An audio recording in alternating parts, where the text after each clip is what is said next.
Hello guys, welcome to incredible journey. और मैं जावेद हुसैन, आपका दोस्त, आपका होस्ट, आप लोगों के सामने हूँ। और मैं इस वक्त खड़ा हूँ मार्केट के अंदर, रामलीला स्टेज के पास। और इस वक्त मैं आया हूँ एक छोटा सा ब्लॉग बनाने के लिए, वो भी एक फेवरेट चीज़ पर, जिसे लोग कहते हैं जलेबी। तो फिर बात करते हैं जलेबी के बारे में। तो हम नैनीताल की सबसे पुरानी और प्रसिद्ध दुकान जो जलेबी की है उस पर आए हुए हैं, यानी कि नैनी जलेबी भंडार पर। इस दुकान पर मैं आपको बताऊं कि यहाँ पर लोटे के द्वारा जलेबी बनाई जाती है और ये बहुत ही फेमस है। अगर आप किसी से पूछेंगे कि लोटे वालों की जलेबी वालों की दुकान कहाँ है, तो कोई भी आपको इस दुकान तक छोड़ जाएगा। तो बात करते हैं थोड़ी देर में दुकान के ऑनर से और लोगों से कि जलेबी के बारे में, कि आखिर जलेबी उनको क्यों इतनी पसंद है और क्या वजह है।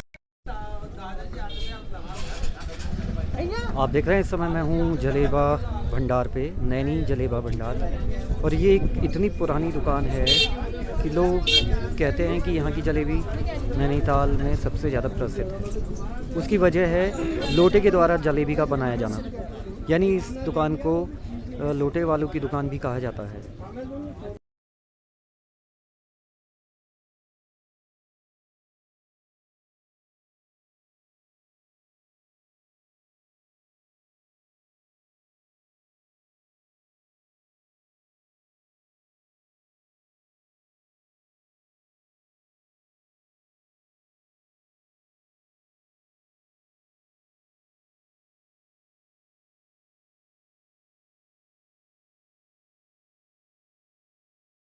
आप देख रहे हैं कि जलेबी अब तैयार हो चुकी है और अब इसको चाशनी में डुबाया जाएगा।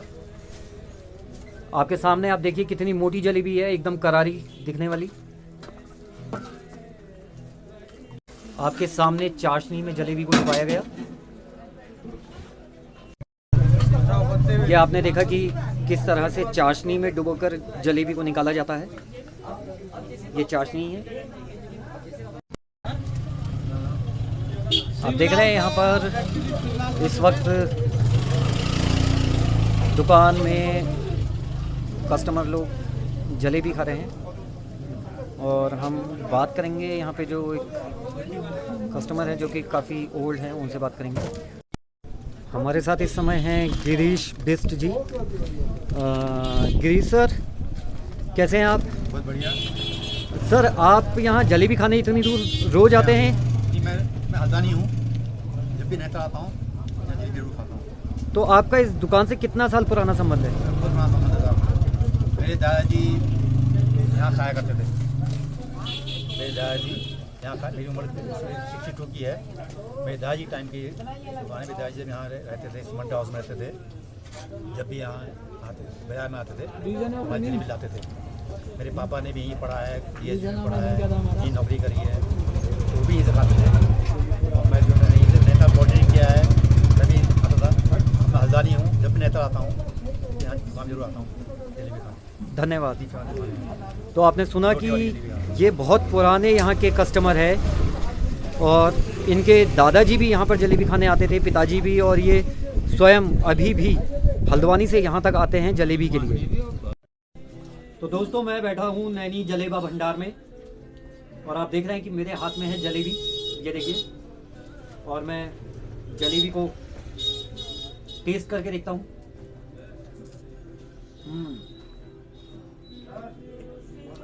बहुत ही बेहतरीन करारी और मीठी जलेबी। अब इस दुकान को रक्षित शाह जी संभालते हैं, तो आज हम उनसे बात करेंगे।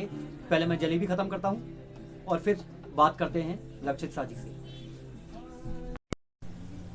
तो जैसा कि आप लोग जानते हैं कि इस वक्त मैं हूँ नैनी जलेबी भंडार पे और इस वक्त मेरे साथ हैं रक्षित भाई। तो रक्षित भाई से हम जानेंगे इस दुकान का थोड़ा सा इतिहास और जलेबी बनाने का जो इनका तरीका है वो इतना फेमस क्यों है। तो कैसे हैं रक्षित भाई आप? नमस्कार। तो रक्षित भाई, थोड़ा सा आप बताएंगे कि ये दुकान जो है आपकी, ये कब से कितनी पुरानी है? ये दुकान जो है 1850 से है यहाँ। और मैं इस समय 5वीं पुस्त में चल रहा हूँ। 5वीं पुस्त में मैं ये काम कर रहा हूँ। जब यहाँ 1850 में जब नैनीताल बसना शुरू हुआ था तो सबसे पहले यही दुकान खुली थी। उस समय नैनीताल में आबादी उतनी नहीं थी, खुरपाताल और ये गाँव में ज़्यादा आबादी थी, तो वो चारे की मंडी में तो यहाँ जलेबी खाते थे, यहाँ की जलेबी खाते थे। इसमें पांच पुस्तकें आपको नाम बताता हूँ मैं। शिवलाल शाह, गोविंद प्रसाद शाह, सूरत प्रसाद शाह, ये है मेरे दादाजी, और ललित प्रसाद शाह और लक्ष्मी प्रसाद शाह। अब मैं रक्षित शाह बना रहा हूँ। तो 5 पुष्ट से आप ये काम कर रहे हैं, जलेबी बनाते हैं, लोगों का दिल जीतते हैं, उन्हें जलेबी खिलाते हैं, उनको मिठाई का जो एक एहसास होता है वो करवाते हैं। तो आपकी जो जलेबी है आखिर ये इतनी प्रसिद्ध क्यों है? से बनाई जाती है। दूसरा, इसकी खासियत ये है, मोटी होने के बावजूद ये करारी होती है। बहुत सी अगर जलेबी आप खाएंगे तो पतली जलेबी वो करारी नहीं होती, लेकिन ये मोटी होने के बावजूद करारी होती है। और ये एक्चुअली जलेबी भी नहीं कहने वाले हो, इसको जलेबा कहने वाले हो। जलेबा, तो इसे जलेबा कहते हैं, जैसे कि हाँ, दुकान का नाम भी नैनी जलेबा भंडार ही है। वो भी तब बनता है जब यहाँ नंदा देवी का जिस दिन डोला उड़ता है, तो उस दिन डोले के दिन कम से कम नहीं भी तो इतने परात के बराबर पूरा जलेबा बनाया जाता है। 2-2.5 किलो का, 2 या 2.5 किलो या 3 किलो का जलेबा बनाया जाता है। रक्षित जी, आपके जो दादाजी थे उनको यहाँ पर एक जो लेखिका थी, उन्होंने एक उपाधि दी थी, तो आप उसके संबंध में कुछ थोड़ा सा बताएंगे विस्तार से? एक जो लेखिका थी गौरा पंथ करके, शिवानी गौरा पंथ, उन्होंने मेरे दादाजी को जलेबा किंग करके उनको एक संज्ञा दी, टाइटल दिया कि आप जलेबा किंग होगा, क्योंकि जलेबा बनता था तो जलेबा किंग करके वो थी। और एक चीज़ और है, यहाँ पर जब 15 अगस्त 1947 को जब देश आज़ाद हुआ तो यहाँ मिठाई की दुकान कोई नहीं थी, तो हमारी उस समय जलेबी बांटी गई थी खुशी के तौर पे, दादाजी की खुशी के तौर पे। और यहाँ की जलेबी राजभवन वगैरह और वो लोग वहाँ भी जाती थी, जिसमें अंग्रेज लोग भी शायद खाया करते थे। इस दुकान से जुड़ा हुआ एक इतिहास और है, जो हमारे ललित शाह जी, यानी जो इस दुकान के मालिक रहे, जो रक्षित शाह जी के पिताजी हैं, वो और उनके बड़े भाई यानी किशन लाल शाह जी, दोनों यहाँ की परंपराओं के साथ भी जुड़े रहे। और जब यहाँ पर रामलीला का आयोजन होता है तो उसमें दोनों भाई राम और लक्ष्मण का पाठ खेला करते थे, और लोग कहते थे कि ऐसा राम लक्ष्मण का जो संवाद है आज तक किसी ने नहीं सुना है। तो रक्षित शाह जी से मैं अभी बात करता हूँ, और उनके बारे में भी एक बात मैं आपको बता दूं कि वो स्वयं एक अच्छे होली गायक हैं और रामलीला में पार्ट लेते हैं, रामलीला में कई किरदारों को निभाते हैं।